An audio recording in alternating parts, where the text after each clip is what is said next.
But this is from Cody. And sometimes I think that it's important to talk about the issues that people just take for granted. And this is one of them. Cody writes in, he says, why do we think there has to be an inspired canon?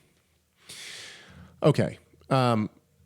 So I think that this is important to talk about just because, Wow. Yeah. Can I? Please, I'll go second. So it's, this week's Torah portion in the 1 year cycle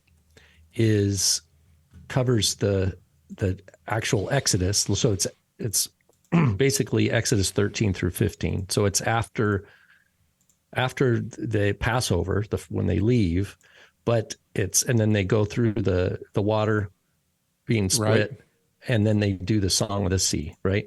And the very end, so I've been meditating on this week, and at the very end of Exodus 14, it says, and they believed V'ha'aminu b'Adonai u'v'Moshe avdo, and then they trusted in the Lord and in Moses his servant. And the question there is, how is Moses an object of faith, just like Adonai? And the point is this: you can't please God and reject his prophets at the same time. It's like if you go to Korah and the Korah's rebellion, they're like, oh, everybody's holy. Like Korah thought himself to have access to God in a way that he could dismiss the authority of Moses. Right? And that is crucial. We can't approach God and reject his messengers. It doesn't work. And that's exactly why Yeshua says to the Jewish leaders in Jerusalem, he says, John's baptism, was it from heaven or was it from men? And they're like, well, they're like going through they're running through the answer. Well, if we say yes, if it's from heaven, then da-da-da-da. But if we say no, da-da-da. So they're trying to do their political calculation. Then they come out and they're like, well, we don't know. And the idea is like, look, you're just living you're living your best life now, and it's going to end real quick, because the reality is your best life now. Yeah, keep going. God's prophets matter because they deliver his word. That's why they're called malachim, angels. That's why they're called messengers, because their word that they deliver is not their own word. It's not like we're reading Jeremiah's opinion, or Malachi's, I'm just going to give you, in my opinion, priests, of how you should be. No, it's like, this is the word of God, and they're delivering it, right? That you can't please God and reject his prophets at the same time. Well, if that's true, that God sends prophets, we better be darn sure we better have a line of like, who is God's prophet and who's not, right? Like, and this is true. We don't even have to include the apostolic writings. Go back to Jeremiah. They had an issue. Like, which prophets are they going to listen to? Jeremiah's like, look, they're telling you shalom, shalom in God's name.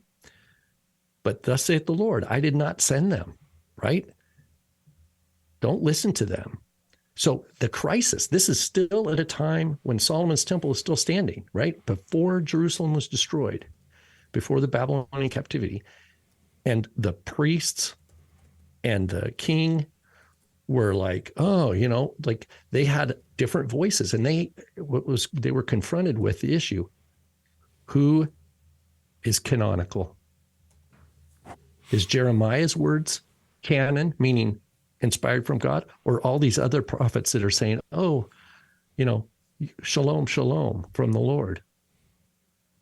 Well, if it was just open canon, that was the problem. There is no such thing as open canon. In the same way that the answer to Yeshua's question of the religious leaders, John's baptism, is it from heaven or from men?